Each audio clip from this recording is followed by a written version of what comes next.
dan mengerti Tuhan. Tetapi Engkau sebagai Bapa, kami tahu Engkau tidak pernah merancangkan yang buruk bagi kami. Selalu ada pelangi di balik semua yang Tuhan izinkan terjadi dalam hidup kami. Tuhan, hari ini kami ada di bait-Mu yang kudus. Kami tahu ini pekerjaan Roh Kudus yang membawa kami untuk memilih tetap beribadah ketika mungkin kami punya banyak pilihan yang lebih menyenangkan bagi kami. Karena kami tahu Engkau pemilik hidup kami dan masa depan kami benar-benar tergantung di tangan-Mu. Sebab itu Tuhan, kami akan memberikan waktu kami yang terbaik pagi hari ini. Ajar kami, tuntun kami, kendalikan kehidupan kami, ambil alih kehidupan kami. Bersandarlah dengan hati yang haus dan lapar, kami menyambutnya dengan iman. Haleluya. Kita bersama dengan iman. Amin. Puji Tuhan, silakan duduk saudara.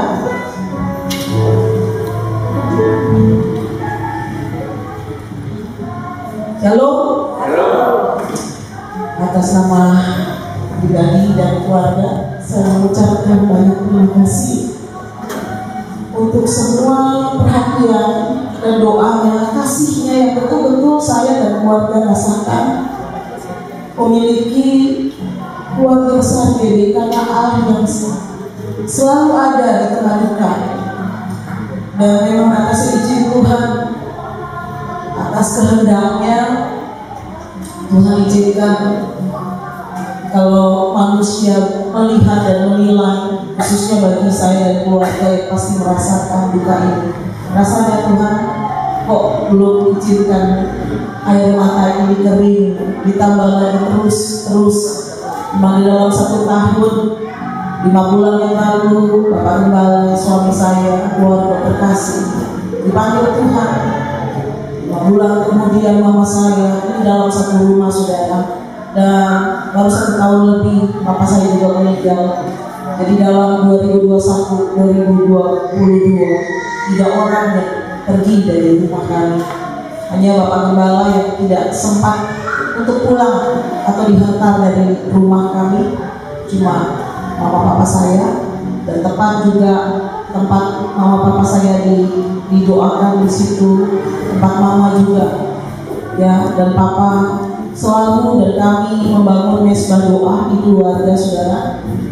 Dan ya, saya percaya kita semuanya dapat membayangkan bahwa itu sangat berat buat saya dan keluarga yang kehilangan 3 orang, dimana kalau dalam formasi sudah saya yang paling sekarang ini paling tua atau dituakan sebagai pemimpin di rumah kami. Semua suami saya kepala rumah tangga, papa saya ya, mama saya sudah tidak ada. Ini atas izin Tuhan saya yang ada untuk memimpin di rumah. Dan untuk bisa mengerti kehendak Tuhan, saya percaya itu bukan proses yang sebentar. Selama 44 tahun, saya akan memasuki 45 tahun saudara, ya, Agustus nanti, dimana itu adalah proses yang terus terjadi. Sehingga kekuatan yang saya dapat itu tentu bukan kekuatan yang tiba-tiba, tetapi ini semuanya proses pertumbuhan rohani dari hari ke hari. Untuk itu, jika saja kita tidak mengenal Allah dengan baik, bisa saja Allah yang kita salahkan.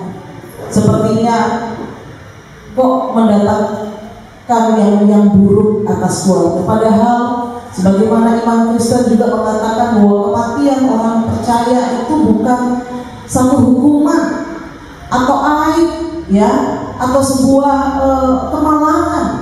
Tapi jelas firman Tuhan katakan bahwa berbagai orang yang mati di dalam Tuhan sejak sekarang ini. Artinya mau caranya seperti apa dan bagaimana, bahwa suatu saat kita pasti akan pulang. Amin. Dan sama seperti Pendeta Erastus Sabdono yang selalu mengatakan bahwa hidup kita ini adalah persiapan untuk pulang. Betul saudara? Hidup kita ini adalah persiapan untuk pulang. Jadi jangan pernah untuk bagaimana cara bisa menikmati hidup sesuai ekspektasi kita di dunia ini. Karena selama kita ada di dunia ini, air mata tidak akan pernah berhenti. Karena firman Tuhan katakan bahwa hanya di surga tidak ada air mata dan retak gigi. Amin. Justru di surga Tuhan menghapus semua air mata kita. Yang ada kita melepas dengan air mata. Tetapi bagi mama saya, bagi Pak Jeffrey, bagi papa saya, bagi Pak Roni, bagi kakak saya Vicky, bayangkan sudah dalam 3 tahun kehilangan begitu banyak orang, ya, belum memimpi, ya, papanya Angel, ya, kita kehilangan begitu banyak orang, tetapi sesungguhnya mereka justru sudah terhapus air matanya di surga. Amin. Untuk itu saudara, sempat secara manusia ini, kekuatan ini sama seperti story yang saya buat pernah dari saudara, ya, bahwa ini yang saya juga akan bagikan. Kita akan buka sama-sama saudara di dalam Mazmur 94 ayat 18 sampai 19. Mazmur 94 ayat 18 sampai 19. Kita baca bersama-sama. 1, 2, 3. Ketika aku berpikir, kakiku goyah, maka kasih setiamu ya Tuhan menyokong aku. Apabila bertambah banyak pikiran dalam batinku, penghiburanmu menyenangkan jiwaku. Amin. Saya ulangi saudara. Ketika aku berpikir kakiku goyah, maka kasih setiamu ya Tuhan menyokong aku. Apabila bertambah banyak pikiran dalam batinku, penghiburanmu menyenangkan jiwaku. Amin. Saudara, Mazmur 94 ini ditulis oleh pemazmur adalah tentang sebuah kondisi yang saat itu dialami oleh pemazmur, di mana banyak sekali orang jahat yang ada di sekitar. Dan pemazmur ini, Daud ini benar-benar dalam satu keadaan, ya, ingin dizolimi oleh banyak orang, saudara.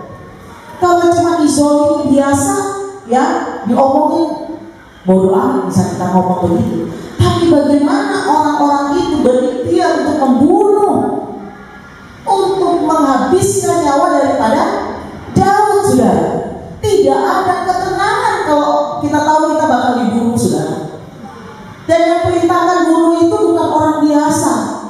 Kan kalau orang kadang-kadang berantem, ya suka ancam-ancaman, gue bunuh lo, itu aja udah bisa kena kan, ya, undang-undang. Tapi ini bagaimana kalau sudah, ya, diumumkan oleh Bapak Presiden untuk mencari seseorang yang namanya Daud untuk dibunuh, dipasang foto kita di mana-mana, padahal bukan kejahatan yang kita lakukan. Daud sebelumnya justru memberikan kemenangan, ya, nama baik, nama besar buat Israel saat itu, ya, dengan membunuh Goliat. Saat itu yang menjadi ancaman harusnya nama besar Israel saat itu terkuburkan oleh apa? Oleh Goliat. Karena apa? Tidak ada yang berani satu lawan satu dengan Goliat. Bagi mereka ini satu strategi yang luar biasa. Ini Israel bakal hancur. Karena apa? Satu lawan satu, siapa yang besar badannya kayak Goliat, yang berani maju ke depan, saudara. Ya, nggak perang yang sehat gitu ya, pernah berang benar-benar turun, ya kan, ya, di Goshen itu ya, di lembah situ. Tapi apa? Mereka pakai strategi satu lawan satu, dikasih yang paling besar di sana, saudara. Firman Tuhan katakan berbulan-bulan mereka di sini Israel kali berani maju, ya, nggak ada yang berani maju. Karena apa? Kalau satu lawan satu nggak ada yang bisa. Tapi ternyata menurut mereka itu strategi jitu mereka, ya, strateginya jitu iblis. Israel pasti kalah. Mereka sudah merasa di atas angin, tapi ternyata mereka nggak sadar bahwa mereka sedang masuk dalam skenario Tuhan untuk memutus Daud ada di sana. Ingat, Daud ada di sana itu cuma apa? Karena mengantar makanan, satu kebaikan kecil, ya, kelihatannya kecil untuk seorang Daud. Nurut kata orang tuanya waktu lagi ngangkat dombanya, tiba-tiba orang tua bilang, antar makanan buat kakak-kakakku yang lagi perang. Saudara, ini orang tua kadang-kadang ya coba maksudnya jadi orang tua, pantas gak seluruh anak yang paling kecil ya, yang masih muda untuk apa? Membawa makanan ke tempat perang. Kalau ke tempat yang gak ada perang, boleh ini tiba-tiba orang tuanya kesambet apa?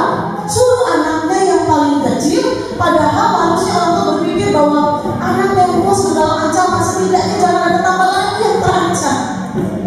Tapi tiba-tiba saudara, dia suruh anak bawa antar makanan buat kakak-kakak di sana. Ini bukan kebaikan kecil, tapi ini pengorbanan. Daud bisa saja menolak, apalagi lihat hal mengerikan di sana. Karena apa? Daud berada ya teriakan-teriakan musuh yang melecehkan Tuhannya orang Israel, melecehkan barisan orang Israel, saudara. Jelas pasti situasinya saat itu begitu amat mencekam, betul?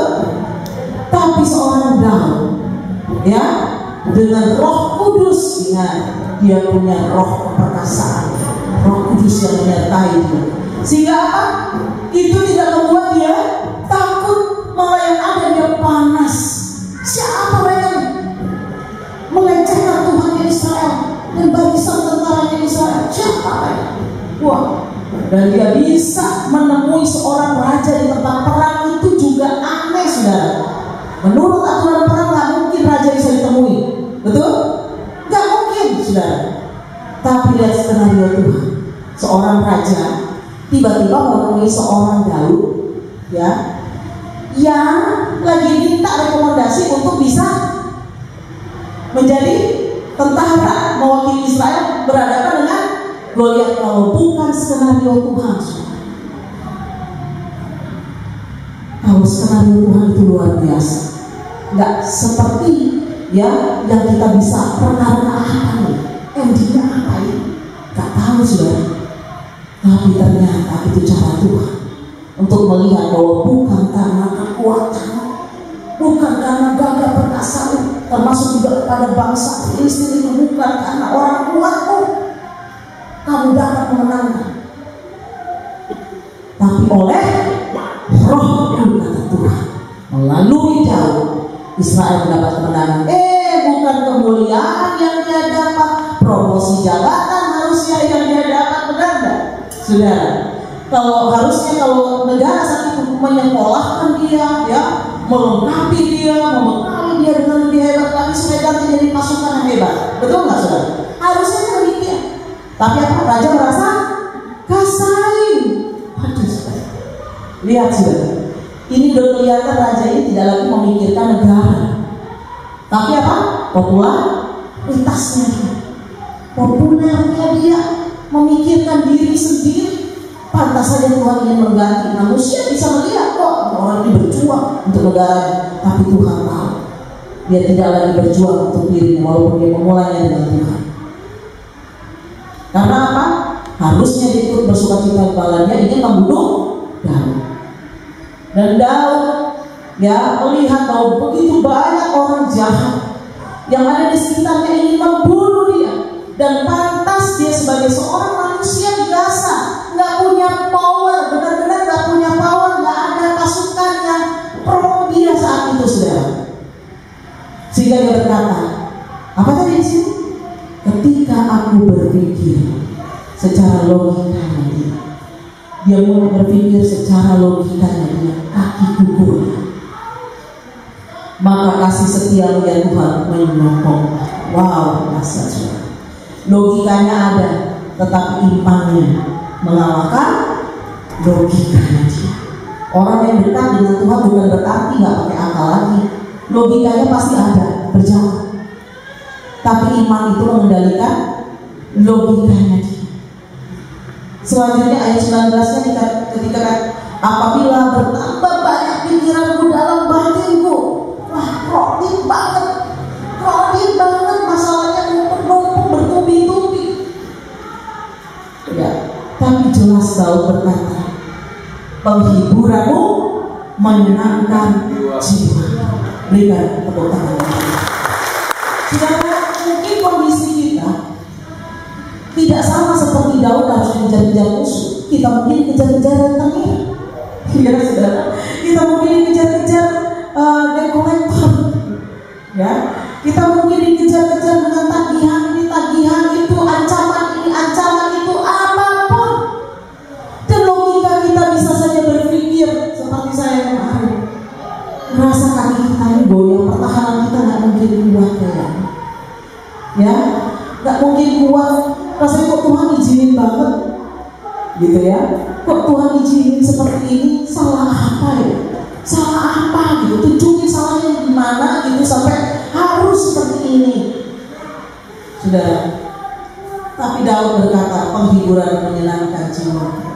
Saya di balik segala masalah-masalah yang Tuhan izinkan terjadi, kalau orang percaya, orang yang selalu dekat dengan Tuhan, dia akan melihat hal-hal baik yang lebih besar daripada hal-hal buruk, saudara. Dan saya bersyukur, saya tidak menjadi oma semua, ya. Makanya suami saya ada cucu saya yang saya mulai tampilkan, ya. Saya merasa ini anak penghiburan dari Tuhan di tengah keluarga, ya. Namanya Jason, ya. Saya Jason dan Daniela Terbayu. Panggilannya Jason, David Elson, gitu ya. Untuk kembali mengingatkan bagaimana cinta daripada opa-opanya, ya, bertahan selama 30 tahun, 3 tahun pacaran, 27 tahun menikah, saudara. Dan artinya setia sampai akhir, setia sampai meninggal, ya. Rumah tangga opa-opanya dalam keadaan baik, biar itu menjadi teladan bagi mama papanya dan bagi dia kelak, saudara. Biar itu menjadi inspirasi.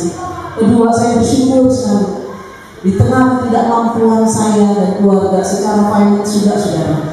Saya juga memikirkan bagaimana nih kuliah anak saya, bagaimana nih saya mau sumpah, ada biaya-biaya, dan saya bersyukur, puji Tuhan, kemarin Stefan boleh dilantik sumpah pengangkatan advokatnya, dan yang luar biasa, mama papanya aja harus disumpah waktu itu di Bandung.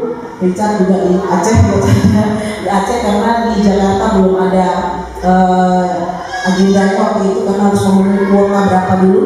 Tapi anak saya, puji Tuhan, di tengah ketidakmampuan kami, dia dibebaskan biaya apapun dan bisa dilantik di Pengadilan Tinggi DKI Jakarta. Berikan kemuliaan bagi Tuhan. Dan inilah yang saya sebut penghiburan. Penghiburan Tuhan menyenangkan jiwamu. Ada banyak alasan untuk bisa tidak bersuka-cita, terus larut dalam kesedihan, tetapi lebih banyak lagi alasan untuk bersukacita. Amin. Lantas bagaimana kita bisa kuat sama seperti Daud yang bisa mengatakan demikian? Tidak lain tidak bukan, saudara. Yang pertama, ada dua hal di sini, ya. Adalah mereka yang dekat dengan Tuhan. Daud merasa bahwa Tuhan selalu mengajarkan dia, sehingga di dalam doa, di dalam mazmurnya ditulis, ajar aku Tuhan. Daud belajar dari Tuhan. Kita boleh belajar punya idola tertentu di bidang kita, bagaimana kiat menjadi sukses awalnya dia, itu boleh, wajar saja. Tapi di atas segalanya itu, ingat ya, yang akan menentukan nasib kita yaitu Tuhan Yesus. Amin. Roh Kuduslah yang akan membuat kita, ya, untuk bisa menyerahkan semua kehidupan ini di tangan Tuhan. Amin. Penting sekali bagi kita, ya, di tengah segala hal yang Tuhan izinkan terjadi, di tengah segala ketidakbaikan yang ada di sekitar kita, ada hakim, ada undang-undang, ya, ada polisi, ada TNI, kejahatan menghilang nggak? Penjara ada, kejahatan menghilang, kejahatan terus ada. Bahkan satu tindakan kriminal terjadi pertama kali di dunia itu di zaman Adam dan Hawa, saudara. Ingat, ada seorang kakak, ya, yang rela membunuh adiknya sendiri dengan rencana jahatnya. Bahkan waktu dia sedang merencanakan, Tuhan menegurnya. Tuhan menegur, tinggalkan kepanas hatimu itu, ingat iblis mengintip engkau. Ya, iblis mengintip engkau, Kain. Tapi apa? Kenapa yang membuat Kain akhirnya membunuh adiknya? Sakit hati, hati sudah sama sakit hati, sama iri hati, panas hati, emosi, ya, yang akhirnya apa? Menghilangkan nyawa saudaranya sendiri dan membuat akhirnya Kain dan keturunannya menjadi terkutuk. Nggak ada lagi keturunan Kain ya saudara, sampai sekarang tidak ada. Orang Kristen harus tahu keturunan Kain itu nggak ada, ya. Yang ada keturunannya siapa? Habel ya pasti nggak ada, kan meninggal. Keturunannya siapa yang ada dari anak-anaknya Adam dan Hawa? Set, ya, cuma dari Set dunia ini dilanjutkan, dan hanya dari keluarga Nuh, ya, dunia ini dijadikan. Jadi kita ini satu keluarga, seluruh dunia ini yang ada sekarang dan ke depan dari satu orang, namanya Nuh. Ya, bahwa memang ini adalah tahun anugerah melalui Nuh ini, saudara. Semua keturunan yang ada di dunia ini berasal dari Nuh. Tidak ada lagi Kain dan segala macam. Cuma karena apa? Sakit hati. Dan hati-hati kita mengabaikan Roh Kudus ketika mengingatkan kita. Karena apa? Jangan sampai dunia mengendalikan kehidupan kita. Makanya penting sekali kita dekat menjalin hubungan yang intim dengan Tuhan, sehingga bukan kita, pikiran kita yang mengendalikan kita sama seperti apa yang dipikirkan oleh Daud, tapi untung ya imannya mengalahkan logikanya, pikirannya. Karena ketika kita dekat dengan Tuhan, maka pikiran kita akan dikuasai oleh Tuhan, dikendalikan oleh Tuhan, saudara. Ya. Kebenaran kedua, saudara, bagaimana kita dapat bertahan, ya, di mana Tuhan tidak akan membiarkan kaki kita goyah. Kita sama seperti di ayat 18 tadi, ayat 19 berkata apa? Dalam ketika kondisi kita saat ini diperhadapkan, dikejar-kejar oleh segala hal yang membuat logika kita sama seperti logikanya Daud sempat berpikir apa? Di ayat 18 dan 19 diawali, ketika aku berpikir, ya, di ayat 19-nya, dan bertambah banyak pikiranku. Orang bisa kronik nggak, saudara? Habis ini itu, dan nggak tahu menyelesaikannya mau yang mana dulu dan bagaimana cara menyelesaikannya. Sering pasti kita dipandangkan oleh itu, saudara, kan? Lantas bagaimana kita bisa membiarkan Tuhan, ya, untuk mengendalikan pikiran kita, saudara? Efesus 4 ayat 23. Efesus 4 ayat 23, sama-sama baca. Supaya kamu dibaharui dalam roh dan pikiran. Pikiran kita dan roh kita harus diperbaharui, saudara. Amin. Oleh siapa? Oleh Tuhan. Dan gak mungkin itu bisa, proses itu akan terjadi ketika kita tidak pernah berdoa, kita tidak pernah baca Alkitab. Bagaimana sih pikiran Tuhan kita bisa tahu? Di mana pikiran Tuhan kita bisa tahu? Alkitab, saudara. Amin. Karena segala sesuatu yang ada di dunia ini, desainnya Tuhan, yang Tuhan tata sedemikian luar biasa, tata surya itu, saudara, ya. Ya, Tuhan mengatur setiap musim, ya, ada planet ini, planet itu, dan segala macam, ada meteor ini, Tuhan atur musimnya itu tahun keberapa, saudara? Ya, ini siapa yang bisa sepenuh hikmat dan bijaksana itu selain Tuhan? Dan jelas firman Tuhan katakan pada mulanya adalah firman, dan Tuhan berkata, maka berfirmanlah Tuhan, ya, untuk memisahkan malam dan siang, saudara. Semuanya berdasarkan firman. Saudara, tak akan mungkin pikiran kita diperbarui kalau saudara tak pernah baca Alkitab. Dan kalau saudara pakai logika logika kita ini amat terbatas, saudara. Kita ini amat terbatas. Orang yang paling pintar pun hanya pintar di bidangnya, bukan berarti dia pintar di bidang lain. Betul nggak, saudara?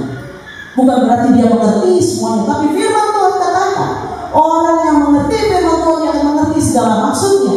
Selalu ada Tuhan yang tidak meninggalkan dia, yang akan memberikan dia hikmat dan bijaksana, pertimbangan yang bijaksana ketika dia harus berhadapan dengan masalah. Amin.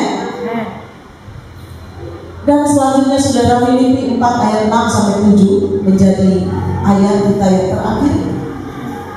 Pesan Tuhan bagi kita, apapun masalah yang sedang kita hadapi, ya, dengan segala keterbatasan kita, dikatakan apa?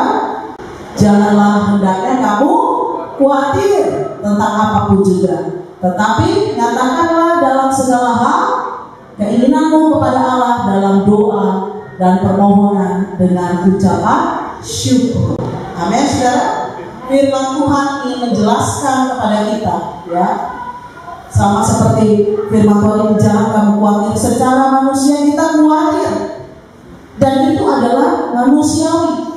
Yang Tuhan bilang adalah sekarang saatnya menyerahkan kekhawatiran kita kepada Tuhan. Amin.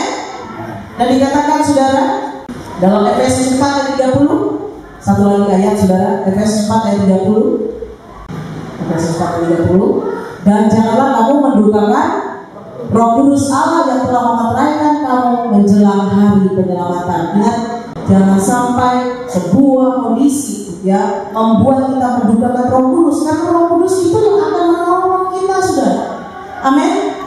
Ketika kita menolak Roh Kudus, ya, padahal untuk mengambil alih kehidupan kita sedang menolak pertolongan kita, saudara.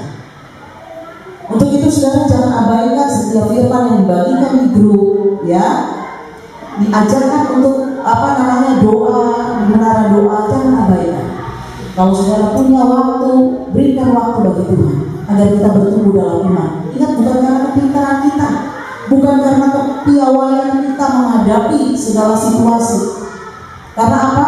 Kita hanya bisa, ya, kita hanya bisa terbatas sekali untuk bisa melihat ke depan. Kita mungkin bisa melihat apa yang terjadi, tapi ingat, kita terbatas untuk bisa merubah keadaan.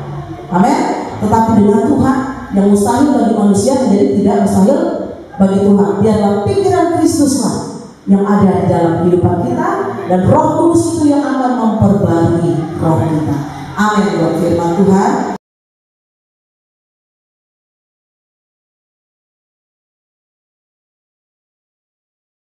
Shalom, kami dari Sekolah GBKKA ingin menaikkan pujian Tuhan Yesus yang berjudul Jangan Pernah Menyerah.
kasih anak-anak kami, anak muda kami, Tuhan, menjadi Tuhan yang bangsa ke depan, agar mereka menjadi terang-terang yang bersinar, Tuhan Yesus, bagi bangsa dan pergumulan dalam nama Yesus. Terus Tuhan Yesus bersinar dalam pendidikan Tuhan Yesus, keluarga mereka akan sangat menguntungkan menjadi anak-anak seperti mereka.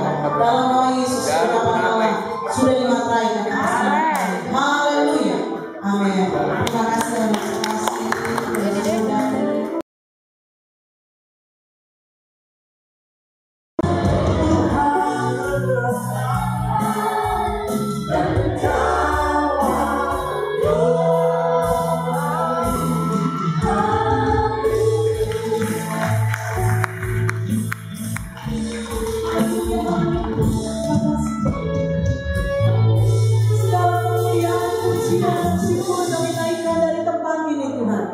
Buat Tuhan yang telah menyertai sepanjang ibadah ini dan melayangkan setiap persembahan kami menjadi keharuman Tuhan bagi Engkau Bapa.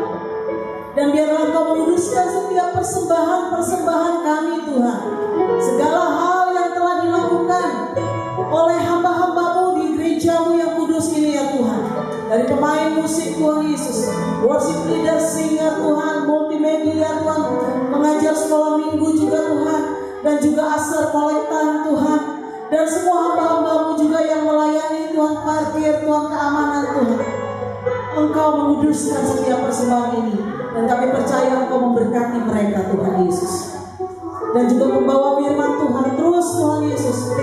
Pakai kami semua Tuhan menjadi alat-Mu Tuhan Yesus dari tempat ini, agar 1000 jiwa yang menjadi kerinduan kami, tujuan kami, visi kami di dalam 2022-2023 terjadi mempermuliakan nama Engkau Tuhan. 1000 jiwa dirampas bagi hormat kemuliaan di dalam nama Tuhan Yesus. Dan kami tahu Tuhan Yesus, segala seru doa kami yang kami naikkan lewat Tuhan Yesus, menara doa kami lewat gereja kami tidak akan sia-sia Tuhan. Dalam nama Yesus, diberkatilah setiap kami dalam apapun pergumulan hidup kami, karena kini bukan kami yang menanggungnya, tetapi Tuhan Yesus yang sudah menanggung di atas kami. Kami akan dengar kabar sukacita, kabar kesaksian-kesaksian yang mempermuliakan Engkau dari gereja ini, dari yang paling muda dalam kandungan sampai yang paling tua Tuhan Yesus. Dan kuatkanlah terus Tuhan Yesus otot-otot rohani kami, iman kami Tuhan semakin teguhkan ke depan Tuhan, sehingga tidak satu pun Tuhan segala keadaan dunia ini berubah. Tuhan Yesus sudah melunturkan iman kami, sehingga kami setia sampai akhir bagi Engkau Tuhan. Kenapa pun Tuhan segala rencana kami ke depan, oh Tuhan, baik program rutin Tuhan Yesus mingguan, oh bulanan, maupun Tuhan kerinduan kami untuk mengadakan kebaktian padat pada 17 Agustus. Tuhan, kami serahkan semua dalam tangan Tuhan. Kami rindu segala hal yang kami lakukan menyenangkan hati Tuhan. Dan apa saja Tuhan, oh kami butuhkan Engkau Allah yang menyediakan, karena semua yang kami butuhkan agar Engkau dimuliakan Tuhan di dalam nama Tuhan Yesus. Terima kasih Tuhan, terima kasih. Kami bersyukur juga buat mereka yang merayakan ulang tahun Tuhan Yesus. Oh, pertambahan usia mereka, kepercayaan yang Tuhan berikan sebagai satu kesempatan. Terus pakai mereka lebih maksimal lagi ke depan Tuhan. Terima kasih Bapak. Memberkati Tuhan kanan kiri muka belakang kami, memberkati wilayah ini, memberkati Jakarta Timur, memberkati Indonesia. Shalom Indonesia. Biar kerinduan kami Indonesia bersinar-kobar, Indonesia boleh bangkit segala keterpurukan ekonomi, Indonesia boleh menang melawan segala krisis dan pandemi Tuhan. Di dalam nama Yesus, tahun 2024 kami doakan sejak saat ini pemimpin yang daripada Tuhan, yang akan melaksanakan agenda Tuhan, yang akan memimpin negeri kami Indonesia dalam nama Tuhan Yesus. Dan saat ini kami siap melanjutkan segala kegiatan kami dengan penuh berkat Tuhan. Mari angkat tangan kita, terima berkat dengan iman turun atas kami. Anugerah besar daripada Allah Bapa, Allah Anak, Allah Roh Kudus, berkat ketiga Tunggal dalam nama Yesus menyertai, memberkati dan menjadikan kami berkat dari saat ini sampai selama-lamanya.